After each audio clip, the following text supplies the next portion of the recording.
On connaît le côté face de la monnaie, avec son fronton triangulaire représentatif du siècle des Lumières, avec son hall complètement modernisé, qui donne l'impression d'être l'antichambre d'un autre monde. Mais la monnaie côté face, ce n'est que la pointe émergée d'un triangle, dont la base très large est le côté pile. Mystérieux et essentiel, univers actif et secret, centre nerveux d'une organisation technique si parfaite qu'elle en devient invisible.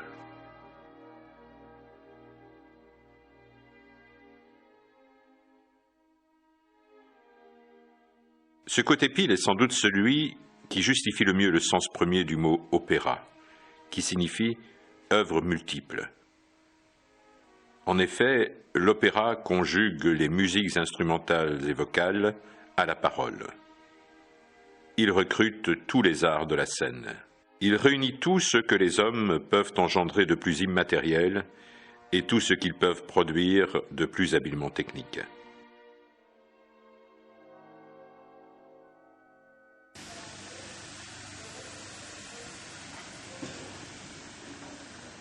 Au sens propre, c'est le directeur général, Bernard Faucroul, et demain Peter de Caluet, qui effectivement font les choix artistiques. Bon, après, vous savez, un directeur en bonne santé, finalement, c'est un directeur qui a plus de projets que de moyens. Donc voilà, après la discussion, effectivement, il faut un peu tempérer l'ardeur et l'enthousiasme pour que justement on réussisse à cadrer les choses. Créer un opéra, c'est revivre le mythe d'Osiris, ce dieu égyptien coupé en morceaux et reconstitué par une sœur épouse. C'est construire un projet qui a été segmenté en divers éléments afin d'en assurer une préparation méthodique. La déesse Isis inspire ainsi les maîtres d'œuvre qui établissent un planning et coordonnent les activités diverses, innombrables, insoupçonnées. Nos voisins anglo-saxons ont beaucoup développé les services éducatifs. Et Bernard Faucroul, en arrivant ici, a voulu installer cette pratique dans cette maison avec beaucoup de succès. Aujourd'hui, on touche à peu près 30 000 enfants, 30 000 jeunes, 30 000, c'est beaucoup, c'est important. Ça veut dire que 30 000 personnes, entre 6 et 18 ans, sont sensibilisées à l'idée de qu'est-ce que c'est que l'opéra, qu'est-ce que c'est que la monnaie, qu'est-ce qu'on y fait, pourquoi, quel métier, etc. Que ce soit des animations qui ont lieu dans les écoles, avec une participation active des élèves, ou que ce soit des visites guidées où on leur montre les bâtiments, on a tout le panel important de propositions qu'on fait au milieu enseignant et qui rencontrent un grand succès.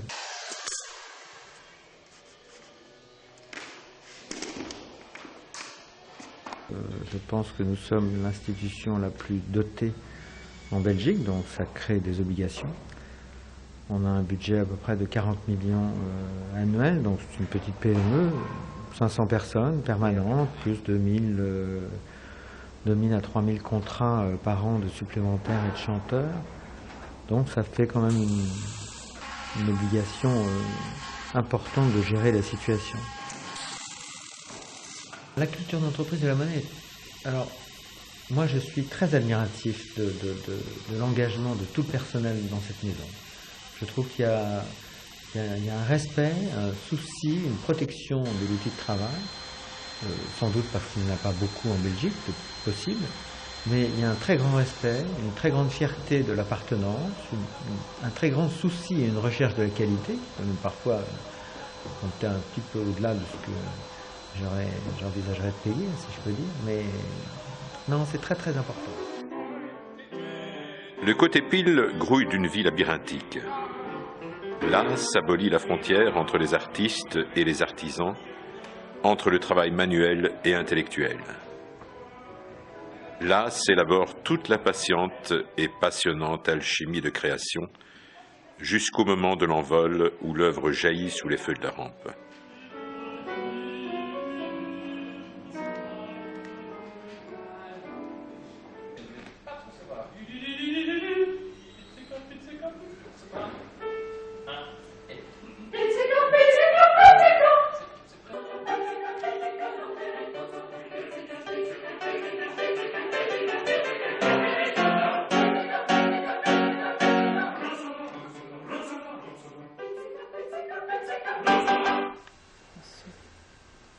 Sur base de croquis, on conçoit les costumes et les chapeaux, on choisit les teintes et les matières.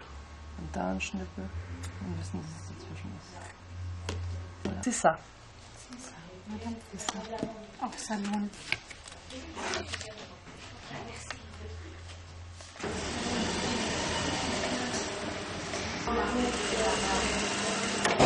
Enfin, en général, comme les pièces qu'on fournit sont des pièces uniques, puisqu'elles ne serviront qu'à une personne, c'est du travail à mesure.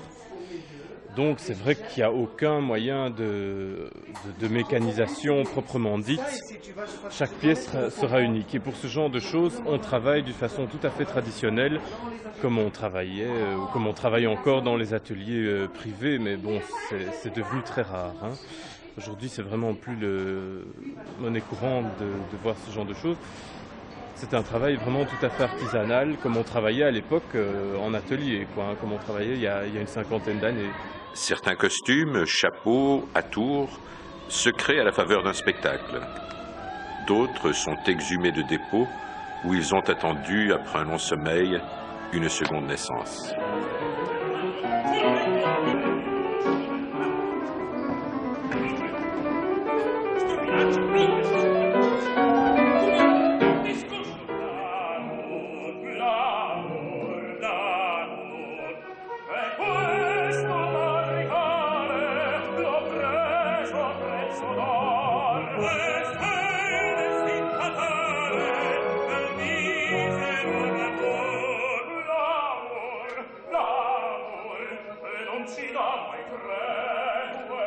Le costume doit être révélateur, commode et solide.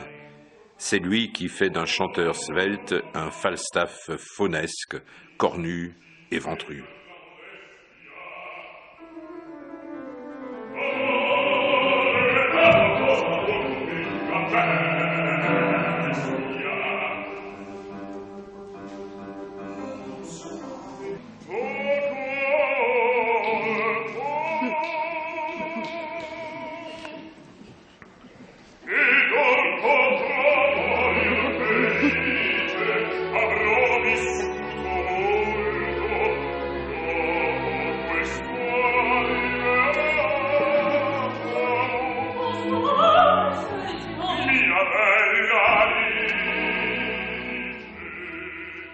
Le soulier qui permettra quelques pas de valse ou sera un élément important de mise en scène doit être fabriqué sur mesure pour être beau et confortable, résistant et significatif.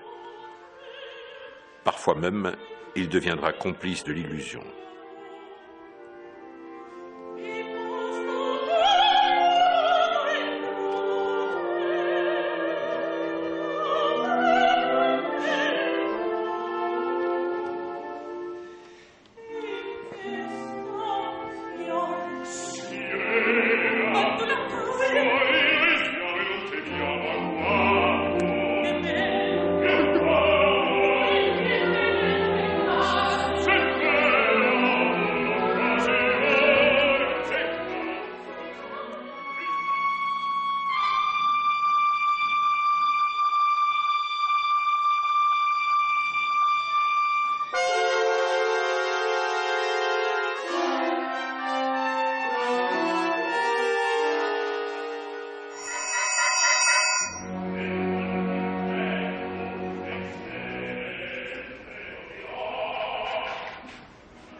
Lors des dernières répétitions, régisseurs et metteurs en scène vérifient et mettent au point les détails nécessaires au bon déroulement du spectacle.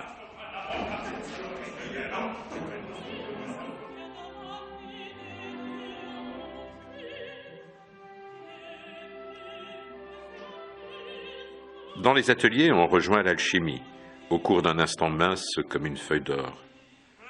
Le temps de voir comme se crée le gobelet dans lequel Tristan et Iseult boiront le philtre.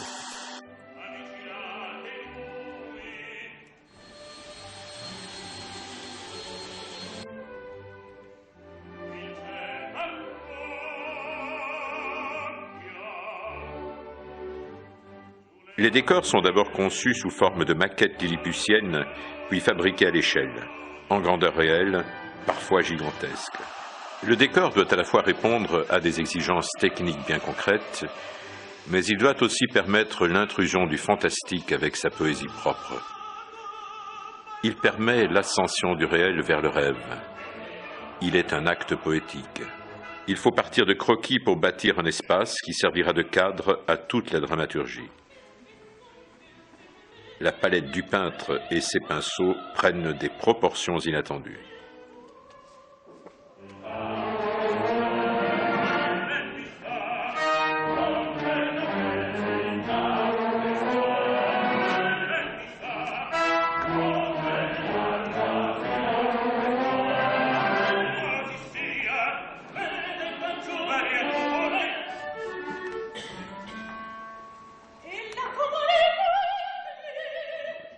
La réserve des accessoires est une caverne d'Ali Baba. S'y découvrent des bijoux somptueux, royaux, fantasmagoriques, comme des éléments décoratifs plutôt kitsch.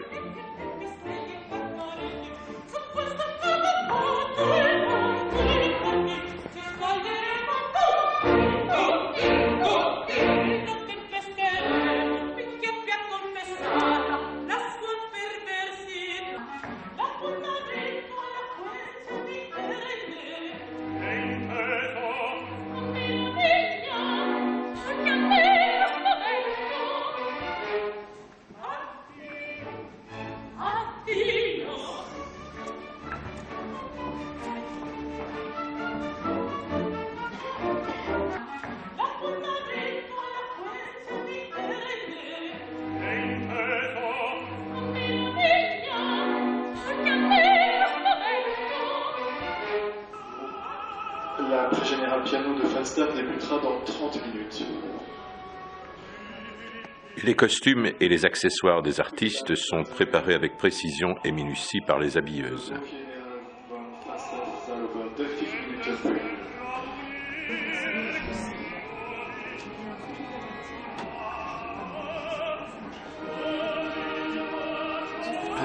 Ils vont parler russe. Oui, avec ça, il faut chanter ça. Il faut chanter ça. Il y a la maman, il faut enlever. C'est bien. C'est ça.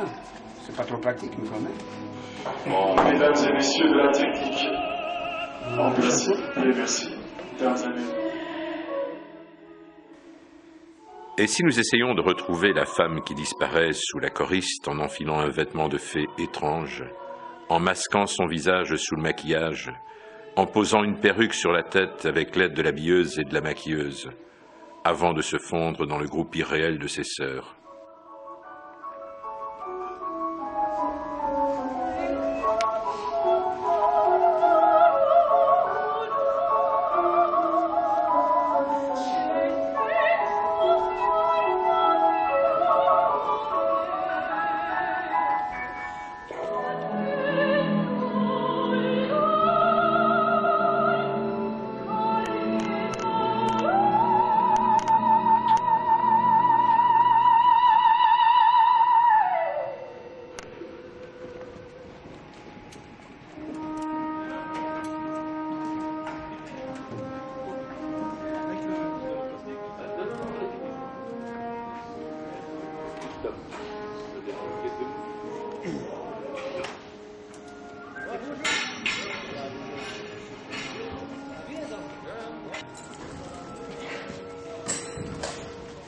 J'essaie de vous appliquer les caméras aujourd'hui.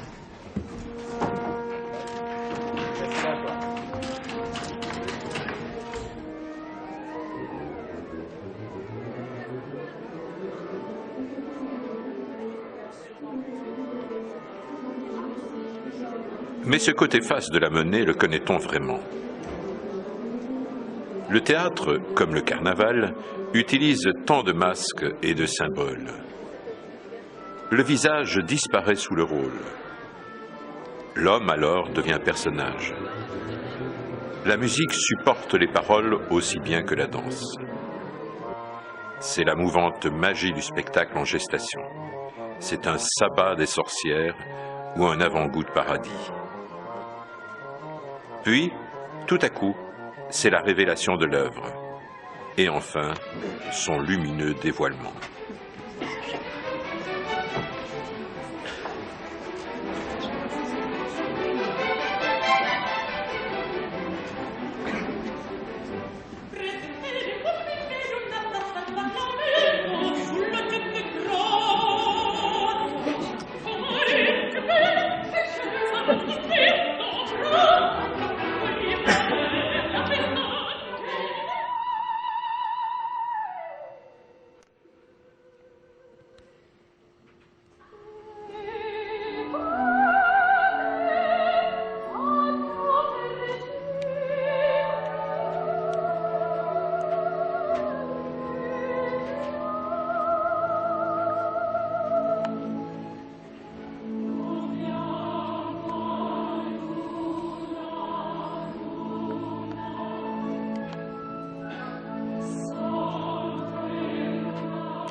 La Monnaie est un lieu symbolique de vie intellectuelle du pays. C'est un lieu chargé d'histoire, plein de souvenirs, mais qui reste vivant parce que, sous l'impulsion des créateurs, il ne cesse de se renouveler.